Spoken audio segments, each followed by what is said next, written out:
दो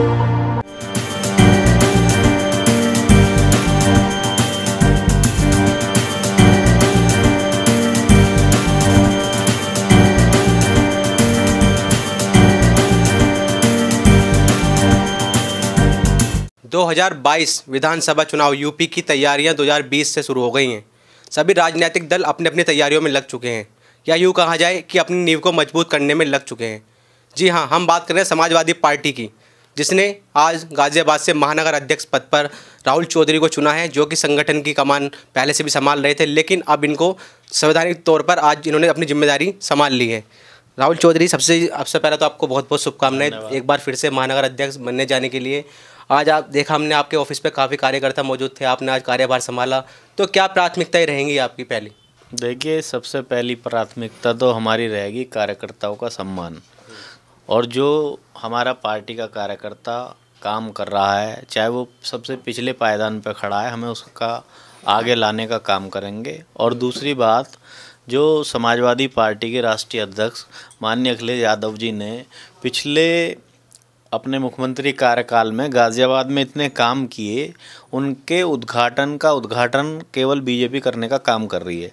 आपने देखा होगा, अभी कुछ दिन पहले प्रधानमंत्री जी और मुख्यमंत्री जी गाज़ियाबाद आए, और उन्होंने जिस मेट्रो का उद्घाटन किया, नए बस अड्डे से दिलशाद गार्डन का, मैं पूछना चाहता हूं कि वो मेट्रो आखिर किसने बनाई? गाज़ियाबाद का बच्चा जानता है कि 99.99 काम उसमें समाजवादी पार्टी की सरकार में पूरा हो चुका था, केवल लाइट वगैरह लगने का काम रह चुका था। आज नए बस अड्डे तक लोग मेट्रो तक आ रहे हैं, जिससे जाम की समस्या का निदान हुआ। आपने देखा, जो गाज़ियाबाद में सिंगल पिलर पर 6 लेन एलिवेटेड रोड, जो लगभग 1200 करोड़ की लागत का एलिवेटेड रोड, वो हमारे माननीय लोकप्रिय राष्ट्रीय अध्यक्ष पूर्व मुख्यमंत्री आदरणीय अखिलेश यादव जी ने बनाया, जिससे दिल्ली का सफ़र जो 2 घंटे में पूरा होता था, आज हम लोग केवल 10 से 12 मिनट में उसे पूरा कर लेते हैं। और उस पुल का सबसे ज़्यादा अगर किसी ने इस्तेमाल किया है, ऑन रिकॉर्ड सबसे ज़्यादा अगर किसी ने इस्तेमाल किया, तो उत्तर प्रदेश के तत्कालीन मुख्यमंत्री योगी आदित्यनाथ जी। आज भी मैं उधर से निकल रहा था, तो वहाँ पर फ्लीट लगी हुई थी, तो पता लगा कि योगी जी यहाँ से निकलने वाले हैं, क्योंकि उन्हें पता है कि भाई वो दिल्ली अगर एयरपोर्ट पे उतरेंगे तो इंदिरा गांधी एयरपोर्ट से उन्हें वापस वहाँ जहाँ भी जाना है वहाँ आने में 1.5 से 2 घंटे लग जाएंगे। और अगर वो गाज़ियाबाद हिंडन एयरपोर्ट पर उतरते हैं तो उन्हें दिल्ली जाने में मात्र 20 मिनट लगते हैं। तो वो भी इस बात को अंदर दिल से, चाहे मुँह से ना कहें, मगर दिल से ज़रूर जानते होंगे कि अखिलेश यादव जी को जब भी उस रोड पर चलते होंगे तो धन्यवाद देते होंगे कि माननीय अखिलेश यादव जी की वजह से वो 2 घंटे का सफ़र 10 मिनट में पूरा कर पा रहे हैं। आपने देखा, एक जो प्रधानमंत्री जी विमान सेवा का भी उद्घाटन करके गए कि यहाँ से गाज़ियाबाद से विमान उड़ेगा। 1 साल हो गया, ज़रा हमें भी बता दें कौन सा विमान उड़ रहा है। उल्टा जनता पे बोझ डालने का काम हो गया शुरू, क्योंकि जो वहाँ पे ज़मीन ली गई है वो लीज पे ली गई है, लोगों की किराए पे ली गई है, और किराए पे जो ज़मीन ली गई है उसका मंथली किराया अगर सरकार दे रही तो सरकार पे पैसा कहाँ से आता है? वो हमारे द्वारा ही तो जाता है किसी न किसी माध्यम से, चाहे हम रोड टैक्स के रूप में देते हूँ, चाहे सेल टैक्स के रूप में देते हूँ, चाहे इनकम टैक्स के रूप में देते हूँ, चाहे अन्य किसी कर के रूप में देते हो। हमारा गाड़ी कमाई जनता की, उसे केवल फ्री में बहाया जा रहा है, वहाँ से कोई न फ्लाइट ऑपरेट हो रही है। नेताजी, आप योगी जी का बार बार जिक्र कर रहे हैं, जैसे कि आप कह रहे हैं कि जो अखिलेश के कार्य हैं उनको उद्घाटन योगी जी कर रहे हैं, तो योगी जी से याद आता है कि 3 साल पूरे हो चुके हैं उनके कार्यकाल के उत्तर प्रदेश में। आज आपने कार्यभार संभाला, कल उन्होंने अपने घोषणा पत्र की जनता के सामने पेश किया कि हमने 3 सालों में क्या काम किया। आप उनके कार्यों किस तरीके से देखते हैं 3 साल के? देखिए, 3 साल के कामों की वही तो मैं बता रहा हूँ तुम्हें। 3 साल में मैं कहता हूँ गाज़ियाबाद में एक काम करा हो तो बता दो। केवल हमारे कामों के उद्घाटन कर रहे हैं। अब मैं मेट्रो की बात कर रहा था, अब नोएडा की मेट्रो किसने बनाई, अब लखनऊ की मेट्रो किसने आई। तमाम काम समाजवादी सरकार में हुए। कोई नया बिजली घर का उद्घाटन हुआ हो तो बताओ, समाजवादी सरकार में कितने बिजली घर के उद्घाटन हुए। हमारी लगभग 55 लाख महिलाओं को विधवा पेंशन दी जा रही थी, उनकी विधवा पेंशन बंद करने का काम किया। हमारी गरीब बेटियों को बिना जाति बिना भेदभाव के लैपटॉप बांटने का काम किया बच्चों को। बताओ इस सरकार ने क्या किया। ये सरकार केवल धर्म के आधार पर राजनीति करती है, एक दूसरे को लड़ाने का काम करती है। और आप देखिए इस समय देश किस हालात में गुजर गुजर रहा है। देश में मंदी की मार है, किसान आत्महत्या कर रहा है, मजदूर सड़क पे है, आदमी आज की डेट में इतना परेशान है जितना कभी इतिहास में नहीं रहा। मैं समझता हूँ जो मोदी जी ने और योगी जी ने वायदा किया था कि हम 2 करोड़ लोगों को रोजगार देंगे, मैं समझता हूँ हर साल 2 से 4, 5, 10 लाख लोग बेरोजगार हो रहे हैं। कंपनियां अपने यहाँ पे छटनी कर रही हैं और उन्हें नौकरी से हटा रही हैं और दिन पे दिन हालत बद से बदतर होती जा रही है। इसलिए उत्तर प्रदेश के लोगों ने, सम्मानित जनता ने तय कर लिया। आपने देखा दिल्ली में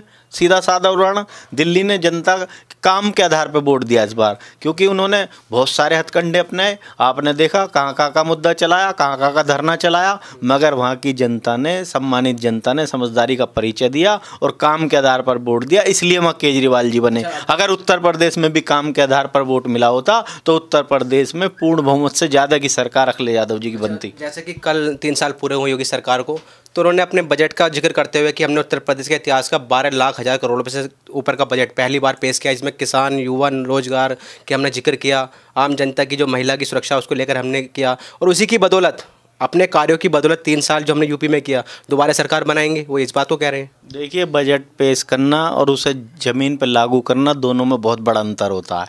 बजट पेश किया, लागू कब होगा?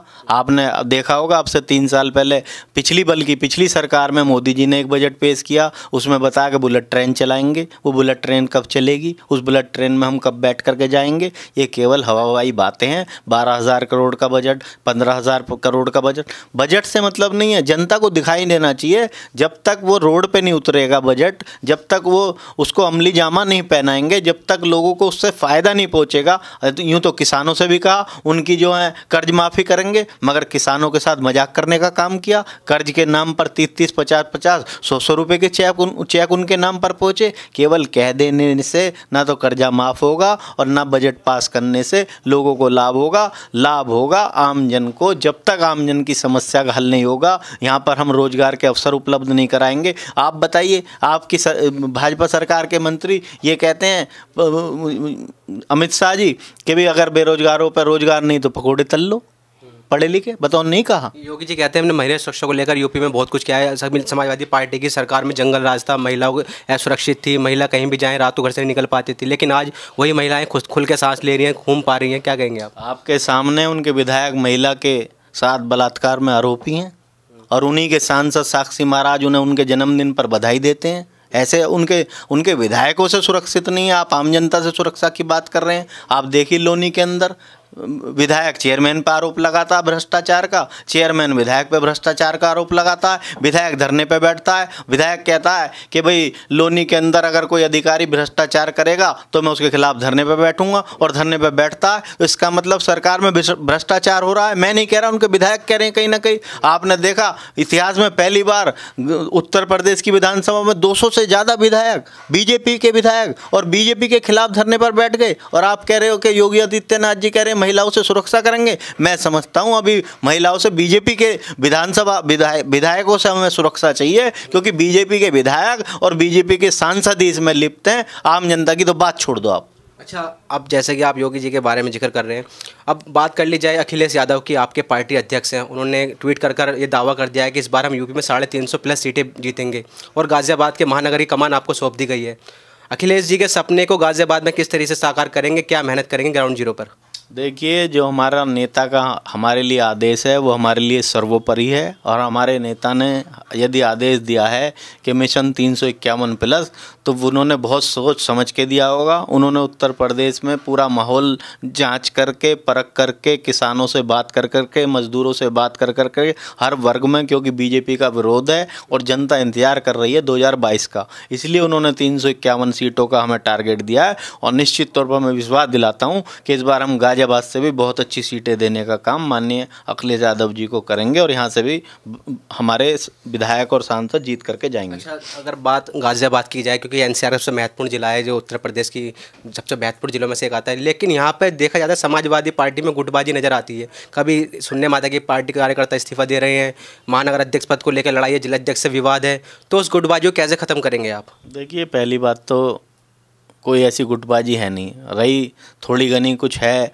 क्योंकि 10 लोग मांगते हैं, एक आदमी को मिलता है तो कहीं ना कहीं 9 आदमियों को थोड़ी सी दिक्कत होती है, मगर ऐसी कोई गुटबाजी समाजवादी पार्टी परिवार में नहीं है। अगर गुटबाजी सबसे ज़्यादा कहीं है तो वो भारतीय जनता पार्टी में है। और जो मैंने आपको बताया, आप पत्रकार हैं सम्मानित, आप पता कर लीजिए कि भारतीय जनता पार्टी में विधायक का दुश्मन है, चेयरमैन का दुश्मन है, संगठन का दुश्मन है। वहाँ पर लोग केवल इस चक्कर में है कि ये मेरे से ज़्यादा क्यों कमा रहा है। ये जी, जैसा कि मैं जनता के बीच जाता हूँ, क्योंकि जनता की आवाज़ हम सुनते हैं, आप तक पहुँचाते हैं, आप हाईकमान तक पहुँचाते हैं, तो जनता हमेशा ये सोचती है कि आप समाजवादी पार्टी से काफ़ी उनको लगाव है, जो सपोर्टर हैं आपके, लेकिन कहीं ना कहीं उनके मन में विचार आता है कि चाचा और भतीजे के बीच अभी तक बन नहीं पाई है। अलग प्रगतिशील पार्टी चला रहे हैं चाचा, भतीजे अभी भी अलग है, लेकिन आपसी प्यार दिख जाता है सामाजिक मौक़ों पर, लेकिन विधानसभा चुनाव में दोनों एक हो पाएंगे? क्या लगता है आपको, मतलब एक पर्सनल राय, आपकी व्यक्तिगत राय? देखिए, जहाँ तक परिवार का सवाल है, मैं परिवार के बारे में कुछ नहीं कहना चाहूँगा। मैं केवल इतना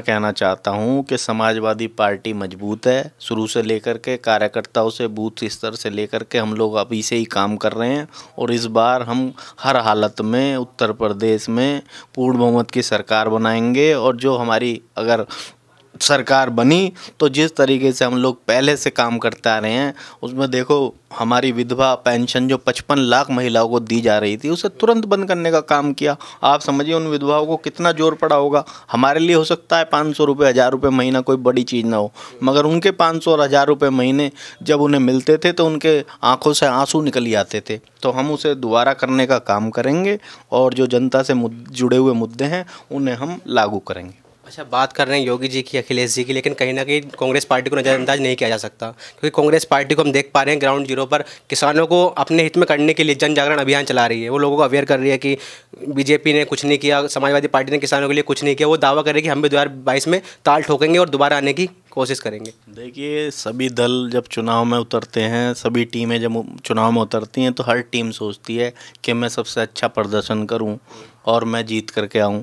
तो वो कांग्रेस पार्टी की अपनी विचारधारा है, अपने काम है।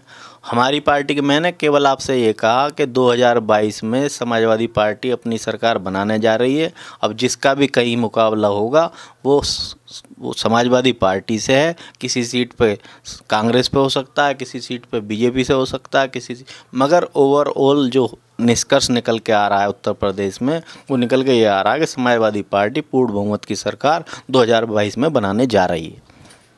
ये थे हमारे साथ गाज़ियाबाद के नवनियुक्त महानगर अध्यक्ष राहुल चौधरी जी, जिन्होंने उम्मीद जताई है कि 2022 में समाजवादी पार्टी फिर से यूपी में सरकार बनाएगी, और जो आने वाले संगठन हैं, जो दूसरे राजनीतिक दल मैदान में उतर रहे हैं, उनको मात देगी। अब देखने वाली बात होगी 2022 में यूपी की जनता कैसे सौंपेगी यूपी की कमान, वो तो जनता तय करती है, लेकिन सभी राजनीतिक दल अपने अपने दावे ठोक रहे हैं। कैमरामैन अरुज के साथ वसीम सब्बाक, नेटवर्क न्यूज़ गाज़ियाबाद। आप देख रहे हैं नेटवर्क न्यूज़, साहस सच कहने का।